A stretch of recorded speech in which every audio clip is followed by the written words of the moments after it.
Merci Monsieur le Président, chers collègues. Je vais intervenir donc pour le groupe Métropole Citoyenne sur ce budget primitif pour l'exercice 2019. Ce matin, Monsieur le Président, Monsieur Moudenc, vous vous êtes posé, ou vous avez tenté de vous poser en défenseur du, et je mets des guillemets, du pouvoir d'achat. Ce qu'on veut vous dire quand même, puisque nous parlons finances, c'est qu'il ne serait pas abusif de vous dire que vous êtes quand même le défenseur de la 25e heure du pouvoir d'achat, parce que les porte-monnaies des métropolitains, ils se souviennent des décisions que vous avez prises, que vous avez imposées dans cette enceinte, et qui ont eu des impacts faramineux sur le, entre guillemets, pouvoir d'achat. Oui, il faut rappeler, on n'a pas le droit de se poser ainsi, il faut rappeler l'augmentation de taux des impôts locaux sur les exercices 2015 et 2016, les 15% qui se sont accumulés, j'ai envie de dire, depuis 2015. Parce que l'impact de vos décisions sur le porte-monnaie des métropolitains, nous ne le passerons pas par perte des profits, même avec la décision du gouvernement concernant la taxe d'habitation. Parce que, déjà d'une part, nous savons bien que la fiscalité, c'est un jeu de verre qui se vide et qui se remplisse, et nous irons voir où c'est que les ressources seront trouvées, et parce que de toute façon, pendant les exercices 2015, 2016, 2017, le différentiel que vous avez choisi d'imposer aux Toulousains, aux métropolitains, s'est accumulé. Le cumul, on peut l'évaluer, du moins avec les chiffres que nous avons, parce que nous n'avons pas tout le détail et ce n'est pas toujours simple, à environ 100 millions d'euros sur ces 3 années. 100 millions d'euros en moins dans la poche des métropolitains. Donc non, leur porte-monnaie, n'oublie pas vos décisions, monsieur. Ensuite, en ce qui concerne ce budget primitif, lui, il porte une autre trace. Il porte la trace de la contractualisation que vous avez voulu signer il y a quelques mois, le fameux faux contrat signé avec l'État, en fait, la vraie centralisation. Quand vous vous faites le porte-parole de la proximité, c'est parfois un peu surprenant. Si l'on regarde les impacts sur la vie, sur le quotidien des métropolitains, on a voulu essayer d'analyser d'abord le volet dépenses de fonctionnement. On constate que justement, dans le cadre de cette contractualisation, les dépenses sont maintenues à un bas niveau. Ça a été dit, une légère baisse ou maintien, ça dépend comment on l'analyse, de la contribution au SMTC. Un peu moins de 102 millions d'euros, effectivement, en 2018, pour 100 millions en 2019. C'est vrai que ça interroge sur la soutenabilité financière du plan de déplacement, et j'espère que ce sujet sera débattu en janvier ou février, effectivement. J'aimerais d'ailleurs que vous nous confirmiez la tenue de ce débat en Conseil métropolitain en début d'année prochaine.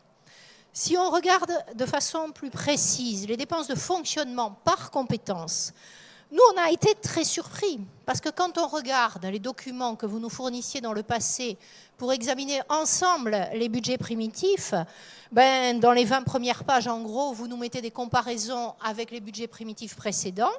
Mais quand on regarde la consolidation par compétence, contrairement à l'année dernière, au budget primitif 2018, la comparaison avec 2018 a disparu. Est-ce parce qu'on a contractualisé avec l'État et que la comparaison serait problématique ?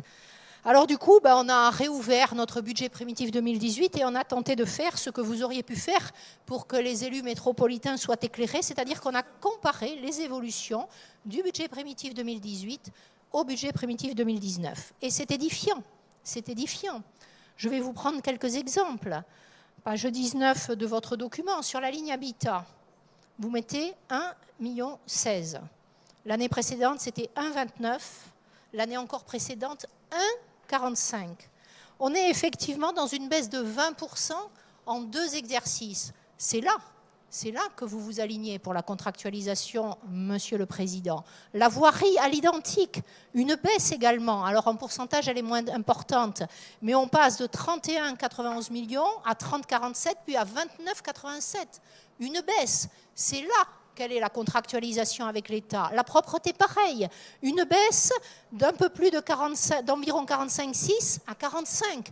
Elle est là, la contractualisation avec l'État, M. Moudenc. Pour le sport, pareil. Une baisse de 5%. Même le budget. Cohésion sociale. Celui qui est à l'actualité peut-être de nos débats, vous l'avez voulu ce matin, il est aussi en stagnation par rapport au budget primitif 2018. Par contre, il y a une ligne budgétaire qui, elle, ne connaît pas de crise, et j'emploie ce terme à dessein, plus 20%, c'est celui que vous intitulez développement. Développement, on passe de 33,6 à 40,3. Effectivement, c'est ça l'impact, les arbitrages que vous avez décidé de réaliser tout en vous posant comme le défenseur du pouvoir d'achat, peut-être de vivre des métropolitains. Ça, c'est le volet fonctionnement, c'est la contrainte effectivement de la contractualisation. Après, on a aussi les dépenses d'équipement et on peut faire le même exercice sur les dépenses d'équipement.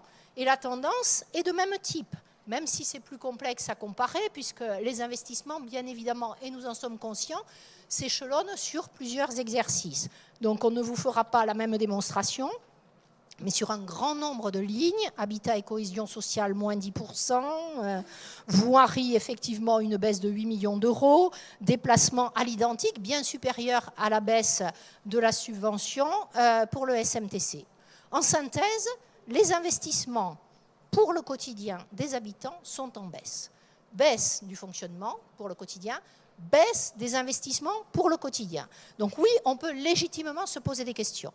Une fois qu'on a vu ça, on se pose, comme d'autres qui sont intervenus ici, la question du financement des investissements.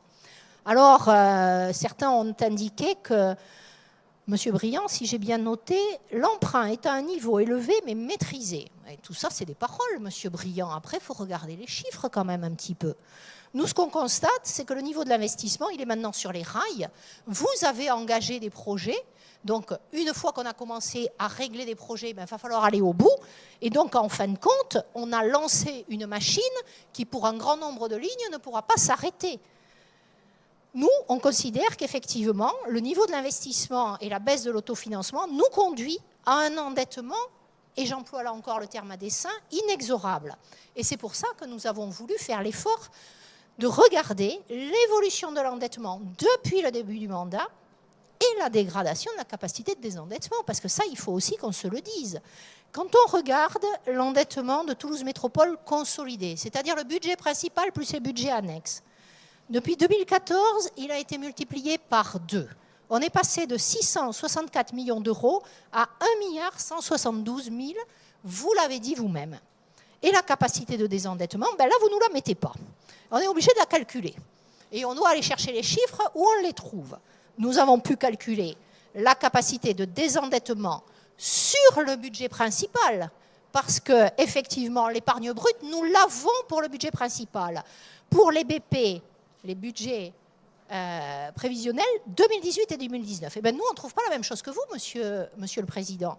Sur le budget principal, la capacité de désendettement en 2018, elle est à 8,9 années, et sur 2019, à 9,9 années. Et vous nous dites très tranquillement, avec un chiffre inférieur, oui, mais la limite d'alerte, c'est 12.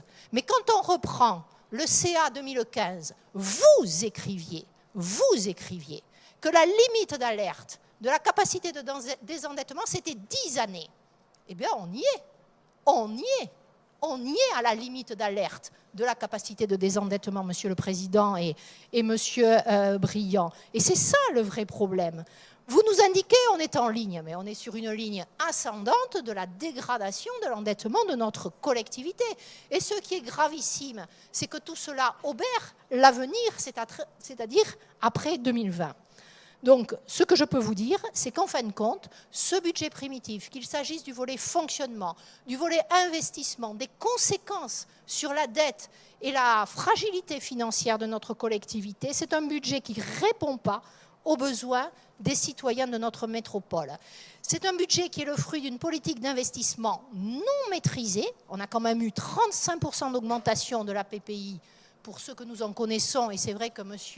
Reynal a indiqué que lui, il avait une vision même encore plus dégradée, une contractualisation qui vient comprimer toutes les dépenses au service du quotidien, on l'a démontré, et volontairement ou involontairement, je ne sais pas, vous ne nous avez pas donné les éléments pour le voir directement.